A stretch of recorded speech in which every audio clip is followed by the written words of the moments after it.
Dokter, aku mau tanya, nah terkait stroke nih dokter, apakah stroke ini ada jenisnya dokter? Nah, kemudian jika ada jenisnya nih dokter, perbedaannya itu apa saja dokter? Oke, jenisnya sebenarnya secara garis besar ada 2 Mbak. Yang pertama adalah stroke sumbatan, yang kedua adalah stroke perdarahan.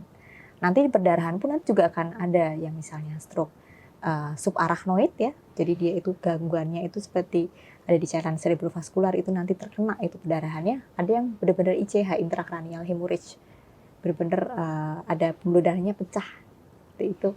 Nah ini yang menyebabkan ada gumpalan, bukan gumpalan ya, jadi seperti ada darahnya yang keluar, akhirnya ini yang mengganggu aliran darahnya, kemudian mengganggu fungsi dari otaknya sendiri. Baik dokter, jadi ternyata ada 2 jenis ya dok ya. Yang pertama ada penyumbatan, kemudian yang kedua ada yang pembuluh darah pecah ya. Iya betul. Oke, baik dokter.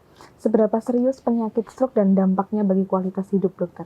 Oke, jadi seperti saya sebutkan tadi, ini sebenarnya tergantung dari seberapa besar sih stroke-nya, seberapa banyak itu aliran darah yang terganggu. Nah misalnya ini yang terkena itu aliran darahnya yang kecil, ya mungkin ada yang tidak bergejala sama sekali Mbak, atau gejalanya ringan, misalnya pasiennya vertigo, atau hanya ada kesemutan. Nah tapi ketika yang terjadi adalah aliran darahnya yang terganggu itu termasuk yang besar, nah dia itu nanti yang besar, yang kayak aliran darah utama, nanti kan bisa mengganggu fungsi dari otak yang hampir semua, mungkin bisa setengahnya, itu, atau mungkin termasuk bagian yang sangat vital, akhirnya bisa sampai ke kejang, ada penurunan kesadaran, ada mungkin sampai kelemahan yang benar-benar sangat susah untuk digerakkan, seperti itu. Jadi ini yang bahaya kalau misalnya yang terkena adalah aliran yang besar, sehingga mengganggu fungsi yang sangat banyak.